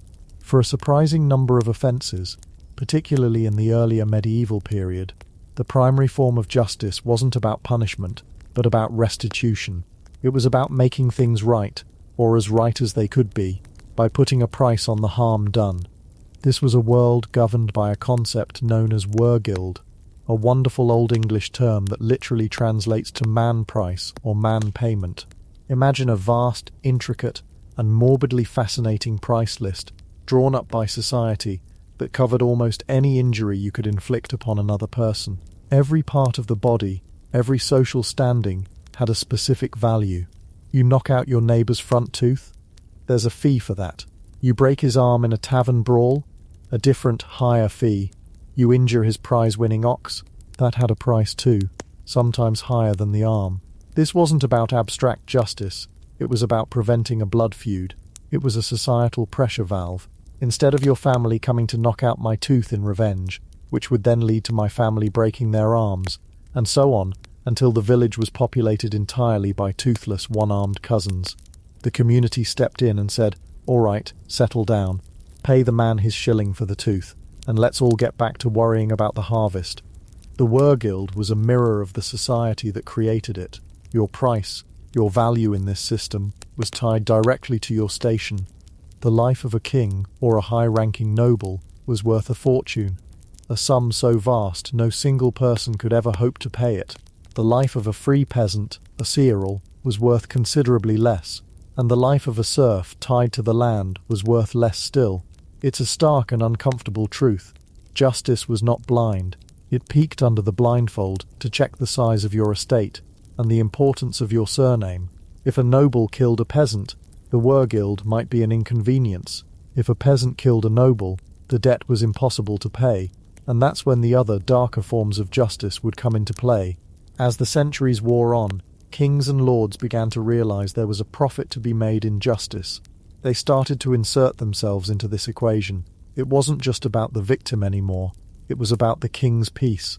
You hadn't just harmed a person, you had disturbed the order of the realm, and for that the crown required compensation. The wergild slowly transformed into a system of fines, payable not to the family of the victim, but to the local lord or the king himself. Suddenly, crime became a revenue stream, a very convenient development for those in charge. But what if you were poor? What if you were a landless labourer, a beggar, a person whose entire net worth consisted of the clothes on your back and maybe half a loaf of stale bread. You couldn't pay a fine. You had no wergild to offer. For you, the debt was paid in a different currency. It was paid in pieces of you. This is where we enter the realm of mutilation, a form of punishment that is deeply unsettling to our modern minds, but which possessed a terrifyingly clear logic to the medieval one. It was punishment as a permanent, living billboard.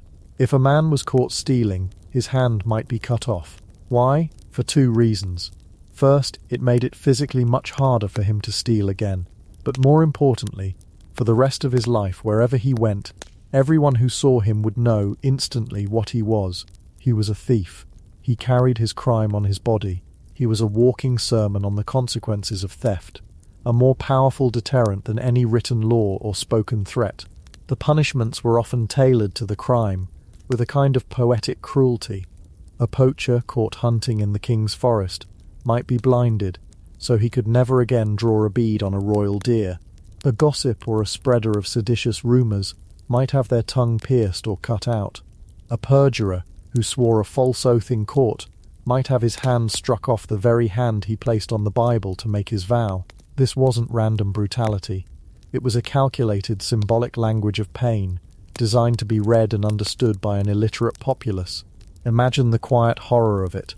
The sentence is passed. There is no sterile operating theatre, no anaesthetic. There is a stump of wood, a sharp axe or a hot knife, and a brazier of coals to cauterize the wound.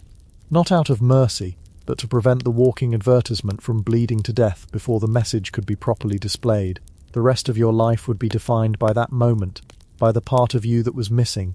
Alongside physical mutilation was another, deeply effective form of punishment: public shame. For lesser crimes, drunkenness, petty fraud, baking bad bread, which was a surprisingly serious offence, the goal wasn't to maim, but to humiliate, to strip away a person's dignity and social standing. This is the world of the stocks and the pillory. The stocks were the simpler of the two, a wooden frame with holes for the ankles and sometimes the wrists, set up in the most public place in the village, usually the market square. The pillory was a more advanced model, a vertical board with holes for the head and hands, forcing the offender to stand, exposed and helpless. This was not a passive experience. It was interactive theatre. Your punishment was to be the unwilling star of a public spectacle. You would be locked in for hours, or even days, and the community you had offended would be your judge, jury, and tormentor. They wouldn't just stare. They would mock you, spit on you. They would throw things, not just soft, rotten fruit, but mud, animal dung, rocks. A session in the pillory could be dangerous, even fatal, if the crowd was particularly incensed. It was a form of social death. Everyone, from the children to the village elders, would see you at your absolute lowest. Your reputation, so vital for survival in a small, close-knit community, would be shattered. Even after you were released, the stink of shame, both literal and metaphorical, would follow you for years. It was a reminder that you were part of a community, and that the community had the power to cast you out, even while you were still physically standing in its midst. But for the most serious crimes, for murder, for treason, for heresy, for acts that threatened the very foundations of the social or spiritual order, all these other punishments were merely way stations on the road to the final destination, the gallows. An execution was the ultimate expression of the state's power. It was not a quiet, clinical affair hidden behind prison walls. It was the exact opposite. It was a grand public performance, a piece of grim and terrible street theatre with a guaranteed finale. The day would begin with a procession. The condemned would be led from the jail, often tied to a cart or forced to walk. This was not a quick journey. The route was deliberately long and winding, passing through the most crowded streets. A priest would walk alongside, urging the prisoner to make a final confession, to save their soul even if their body was forfeit. The church bells would toll, a slow, deep, resonant sound that everyone in the city would hear and understand. People would line the streets. It was a spectacle, a day out. Vendors might sell food and drink. It was a holiday of death. The procession was part of the punishment. It was the shameful journey, the condemned's last long walk of humiliation. It was also a moment of strange power, a condemned man who showed courage, who joked with the crowd, who confessed his sins but met his end without fear, could become a local hero, his final words repeated in taverns for weeks. A man who broke down, who wept and begged, confirmed the righteousness of his sentence. This was your final performance, and the entire world was watching. Eventually, the procession would arrive at the site of the execution, typically a prominent place just outside the city walls, like Tyburn in London. The gallows itself was a simple, brutal structure, a stark silhouette against the sky. It was often a permanent fixture, a constant looming reminder of the king's justice. The crowd would press in, a sea of faces, silent and expectant. Here, the final act would play out. The condemned would be allowed to speak. This was a crucial part of the ritual. They were expected to confess their crimes, to acknowledge the justice of their sentence, and to ask for the forgiveness of God and the king. They would warn the crowd not to follow their example. It was a way of reinforcing the social order one last time, using the condemned man's own voice. Then, the executioner, often a masked and anonymous figure, would do his work. The noose, a simple loop of rough rope, would be placed over the head. A final prayer might be said, and then the cart would be pulled away, or the ladder kicked out. The drop was often short. Death was not quick, a matter of a snapped neck. It was a slow, agonizing process of strangulation. The body would twitch and struggle, a horrific dance at the end of a rope. The crowd would watch in complete silence or with a collective gasp until it was still. But even then, it wasn't over. The body wasn't immediately cut down and given a Christian burial. It was often left hanging for days, even weeks, pecked at by crows, decaying in the sun and wind. Or it might be cut down, beheaded, and the head placed on a spike on the city gates, the eyes staring out blankly over the people coming and going about their daily business.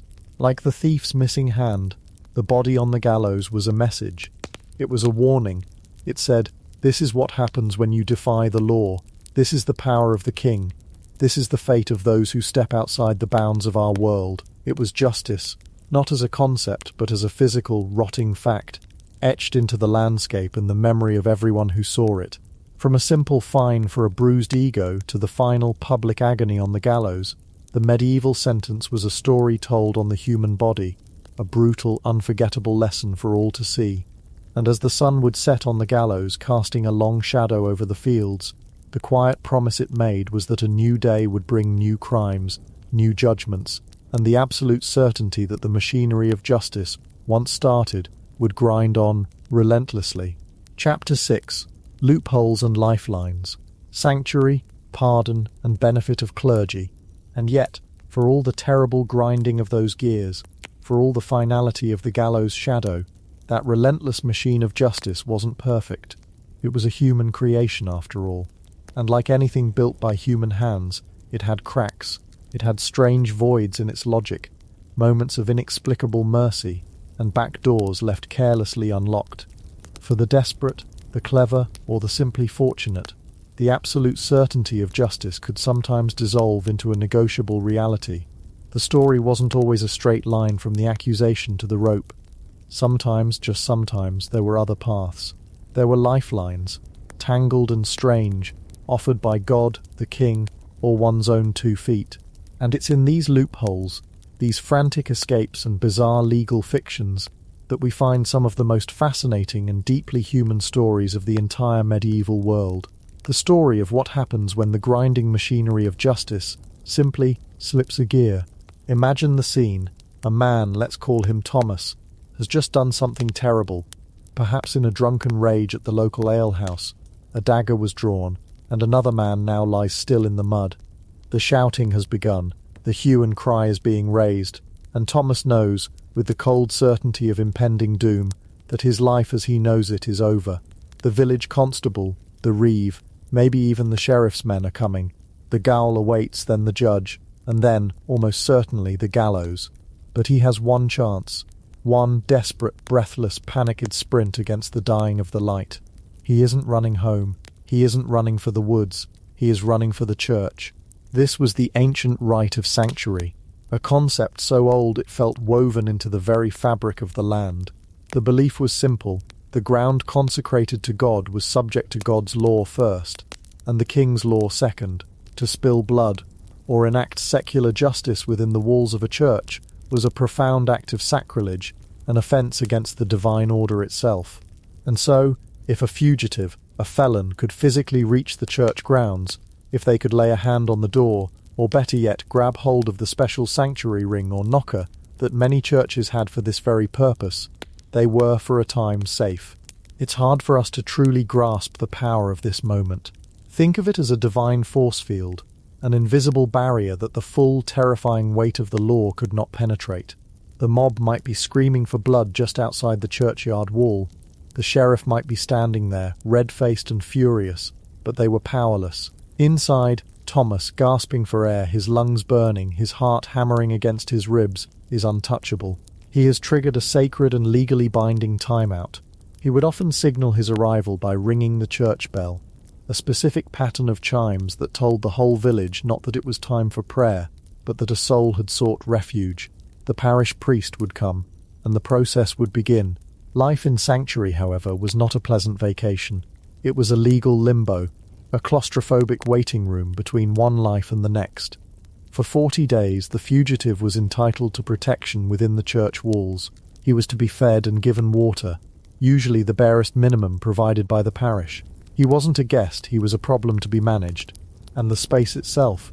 We imagine a vast, empty cathedral, but for most it was the small local parish church.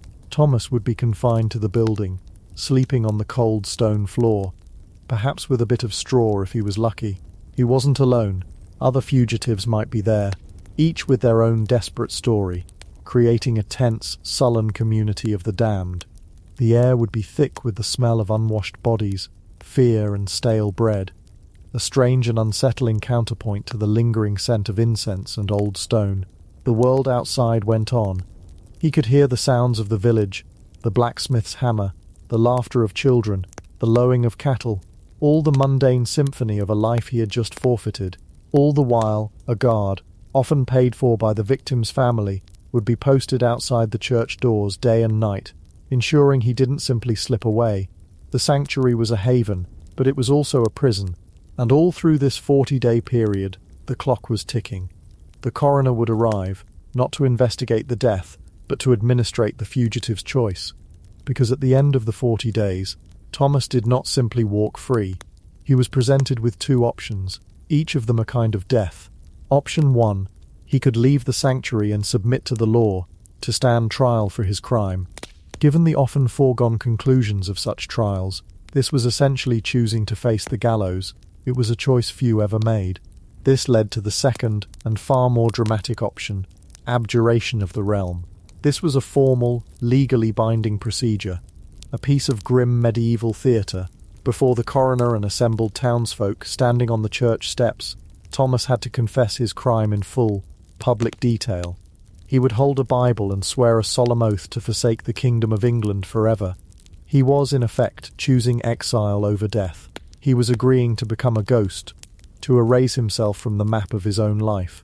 The ritual was specific and designed to be humiliating. All his land and property, everything he owned, was forfeited to the crown. He was declared legally dead. His wife was now a widow, his children fatherless. He would then be stripped to his shirt and breeches, and a simple wooden cross would be placed in his hands. This was his passport and his burden. The coroner would then assign him a port city, Dover perhaps, or Bristol, from which he was to leave England, and he had to walk there. This journey was one of the strangest processionals imaginable. Barefoot, carrying his crude cross, he had to walk day after day towards the sea. He was required to stay on the main King's Highway and not deviate. He was forbidden from staying more than one night in any single place. He was a marked man, a walking dead man. The cross he carried signified his status. It told everyone he met that he was an abjured felon, a man under the king's peace, only for the duration of his journey.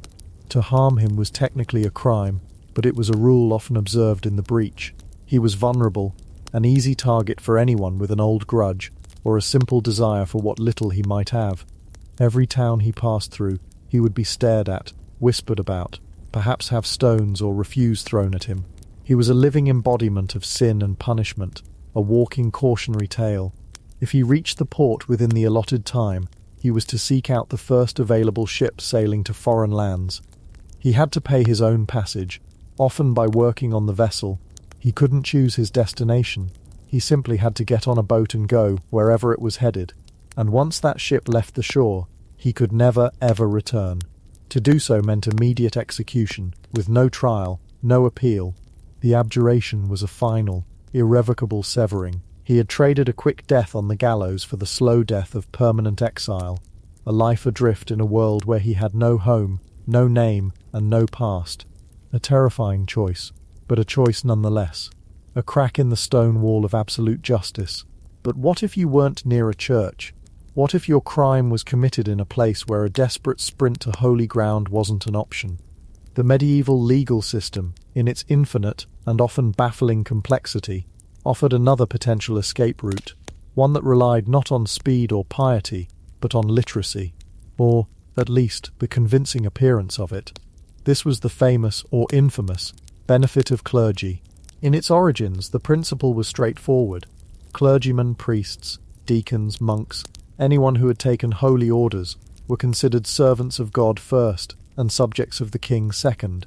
Therefore, if a clergyman was accused of a crime, he had the right to be tried not in the harsh secular courts of the king, but in the far more lenient ecclesiastical courts, the courts of the church. These courts could not impose the death penalty. Their punishments were focused on penance, things like fasting, pilgrimage, or being defrocked. For a cleric accused of a serious felony, this was an incredibly valuable privilege.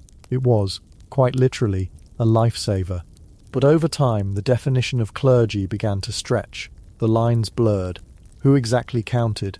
Was it just ordained priests? What about church administrators, scribes, choristers, students at the new universities like Oxford and Cambridge, who were technically considered minor clergy? Slowly, incrementally, the qualification shifted. It moved from being about one's official position in the church hierarchy to a simpler, more practical test. Could you read? The logic, in its own medieval way, made a certain kind of sense. In a largely illiterate society, the ability to read and write, especially Latin, was the exclusive domain of the clergy. If you could read, you were, for all intents and purposes, a cleric, a clerk, and so this remarkable loophole was born. If an accused man was found guilty in a secular court and was about to be sentenced to death, he could, at the last moment, plead his clergy. He could claim the benefit. This led to one of the most tense and theatrical moments in the entire medieval courtroom drama. The judge would pause the proceedings. The bishop would have a representative in the court, an ordinary, whose job it was to administer the test. A book would be brought forth. It was almost always a copy of the Psalter, the Book of Psalms. The book would be open to a very specific passage. The accused, with his life hanging in the balance, would be asked to read it aloud. The verse chosen was almost always the same. Psalm 51 verse 1. In Latin it begins, Miserere me, Deus, secundum magnum misericordiam tuam.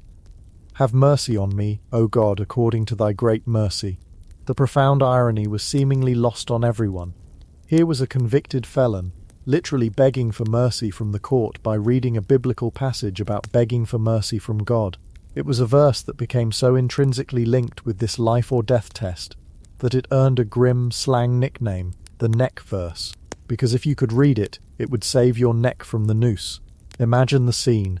The crowded, stinking courtroom falls silent. All eyes are on the condemned man. The heavy book is placed in his hands. He might be a genuine cleric who can read Latin fluently, or he might be a common thief, who, knowing this day might come, has spent months painstakingly memorizing the sounds of that single line, practicing it over and over until it was burned into his memory. He might not know what the words mean, he might not even be able to identify the individual letters, but he can parrot the sounds. The ordinary leans in, listening intently. The man takes a shaky breath and begins to stumble through the Latin, his voice cracking. Miserere me Deus. The whole courtroom holds its breath. Can he do it? Does he know it? When he finishes the verse, he looks up, his eyes pleading. The judge turns to the bishop's representative and asks the formal question. The ordinary gives his simple verdict-sealing reply. If the man failed, he would say, non-legit ut clericus.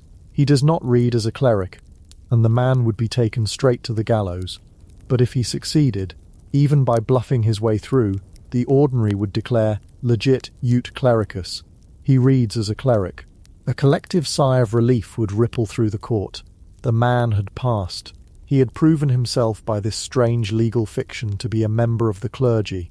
The secular court's death sentence was immediately voided. He would be handed over to the custody of the church for his more merciful punishment. He had successfully used the neck verse to cheat the hangman. Of course, the authorities were not entirely blind to the potential for abuse. They knew that career criminals could use this loophole again and again. So to prevent this, a new practice was introduced. After a man successfully claimed benefit of clergy for the first time, he would be branded. A hot iron would be pressed into the brawn of his thumb. Those convicted of murder or other high felonies received an M. Thieves were branded with a T, for thief. This brand was a permanent mark, a physical record of his legal history. It was a receipt for his crime, seared into his flesh. It ensured that if he ever found himself in court again, he couldn't pull the same trick twice. The brand on his thumb would be undeniable proof that he had already used his one-time use cheat code for the justice system. The neck verse was a powerful lifeline, but for most it was a lifeline you could only grab once. Now running to a church required speed and desperation. Claiming clergy required a bit of learning, or at least some good memorization. But there was a third way out, a path that had nothing to do with piety or literacy, and everything to do with power, influence, and the sheer, unassailable authority of the king. This was the royal pardon. In the medieval worldview, the king was God's chosen representative on earth. Justice flowed from his throne, and just as God could offer divine mercy, so too could the king offer a worldly equivalent. A pardon from the king was the ultimate legal instrument. It was a piece of parchment, stamped with the royal seal, that could wipe the slate clean. It didn't just commute a sentence, it effectively erased the crime itself. A man sentenced to hang, with a royal pardon in his hand, could walk free without a stain on his character, at least in the eyes of the law. His neighbours, of course, might have longer memories. Getting one, however, was no simple matter. The most straightforward way was through connections and cash. A wealthy nobleman who killed a rival in a duel, or even a merchant who found himself on the wrong side of a deadly brawl, could use his family's influence at court to petition the king directly. A hefty fine paid into the royal treasury, which looked suspiciously like a bribe, could often expedite the process. Justice in this sense was very much for sale. This was the lifeline of the rich and powerful, a clear demonstration that while all men might be equal in the eyes of God, they were certainly not equal in the eyes of the king's courts. But there was another, more interesting way for a common man to receive a pardon, one that reveals a great deal about the priorities of the medieval state. The king often needed soldiers. England was frequently at war, especially with France and Scotland, and experienced fighters were always in demand. A man convicted of a crime, even a violent one like manslaughter or assault, possessed a certain skill set. His aggression and familiarity with violence, which were a problem in a peaceful village, were a distinct asset on a battlefield, and so royal commissions would regularly tour the county gaols, looking for able-bodied men condemned to die. They were offered a deal, not unlike the one offered to Thomas in Sanctuary, but with a crucial difference. They didn't have to leave the realm forever. They had to serve it. They could receive a full pardon for their crimes in exchange for a period of military service, often in the brutal and high-casualty campaigns in France. It was a grim bargain. Trade the certainty of the hangman's noose for the high probability of a French arrow or a wasting disease in some muddy campaign camp. For the king, it was a win-win. He cleared his crowded goals, saved money on executions, and gained a hardened soldier for his army, all at the same time. For the condemned man, it was a sliver of hope, a chance to survive. If he lived through his term of service, he would return home a free man, his pardon a tangible symbol of his second chance. Many of these pardoned soldiers became what were known as irregulars or freelancers, men who lived by the sword. Their lives a strange mix of royal service and outright banditry. They were a necessary evil, a tool of the state. their very existence a testament to the idea that justice could be set aside for the simple reason of political or military convenience. The lifeline of the pardon was a reminder that the king's needs often outweighed the abstract principles of the law. But what if you weren't well connected? What if you couldn't read a single letter of Latin? And what if the army wasn't recruiting? Then, of course, there was the final, most audacious, and perhaps most common lifeline of all. You could just leave. You could escape. Our modern idea of a prison is a high-security fortress of steel and concrete, a place designed to be inescapable. A medieval gaol was not that. In fact, the very concept of long-term incarceration as a punishment in itself was not yet fully developed. Gaols were primarily holding pens, places to keep the accused before their trial, and they were often shockingly insecure. A county gaol might be a stone tower, like Newgate in London, but a local lockup was often little more than a reinforced cellar, a wooden cage in the marketplace, or even just a sturdy room in the constable's own house. Security was rudimentary. Locks could be picked, guards could be bribed, and wooden walls could be broken. The gaolers were often not professional corrections officers, but local men doing a job they were paid very little for. A few coins could buy a blind eye. A smuggled tool could buy freedom. Escapes were astonishingly frequent. The records are filled with cases where the sheriff simply reports that the prisoner is no longer in his custody. And if you did escape, what then? You became an outlaw. This was a formal legal status. If a fugitive failed to appear in court to answer for his crimes, he would be publicly proclaimed an outlaw. The declaration was chillingly clear. He was now outside of the law's protection entirely. The Latin term was caput lupininum, meaning wolf's head. He was to be hunted like a wolf. He had no rights. He could not own property. He could not give testimony. He could not seek redress for any wrong done to him. Anyone could kill an outlaw on sight without fear of legal penalty. In fact, they were often encouraged to do so, and could even claim a reward. Life as an outlaw is something we tend to romanticize, thanks to the legends of Robin Hood and his merry men, living a life of defiant freedom in the greenwood. The reality was almost certainly far grimmer. It was a life of constant fear, exposure, and hunger. You were utterly alone, cut off from the entire social fabric. You couldn't go to the market. You couldn't sleep in an inn. You couldn't seek help from a priest. Every stranger was a potential bounty hunter. Every night spent shivering in the woods or a farmer's barn could be your last. Outlaws survived by their wits, by theft, and by finding the truly wild, unpopulated places, the dense forests, the fens, the remote moorlands. They might form small, desperate bands for mutual protection, preying on travellers and isolated farmsteads. They were a persistent, nagging problem for medieval authorities, a constant reminder of the limits of their control. For the outlaw himself, it was a life stripped down to the bare essentials of survival. It was perhaps the truest form of freedom, but it was a terrifying, precarious, and lonely freedom. Yet, for thousands of people, the prospect of that grim life in the woods was still better than the certainty of the gallows. It was the ultimate roll of the dice, a final, desperate leap into the dark, choosing the wolf's life over the sheep's death. And so we see that the story of medieval justice is not one story, but many. For every man who stood stoically on the gallows, there was another racing for the church door. For every woman led to the stocks, there was a man squinting at a line of Latin, his life depending on his memory. For every body left to rot in chains, there was a pardon holder marching off to war, or a shadowy figure slipping away from a poorly guarded gaol to disappear into the whispering depths of the forest. The system was brutal, absolute, and designed to inspire terror. But within its own rigid framework, it held these strange pockets of mercy, these bizarre escape hatches and illogical loopholes.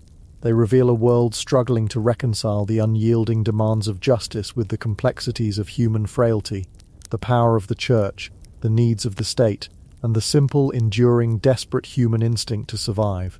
Each abjured felon, each branded thumb, each outlaw's tale is a testament not just to the harshness of the law, but to the incredible resilience and ingenuity of those who found ways to live in its shadow, to navigate its currents, and sometimes, against all odds, to find a lifeline in the storm.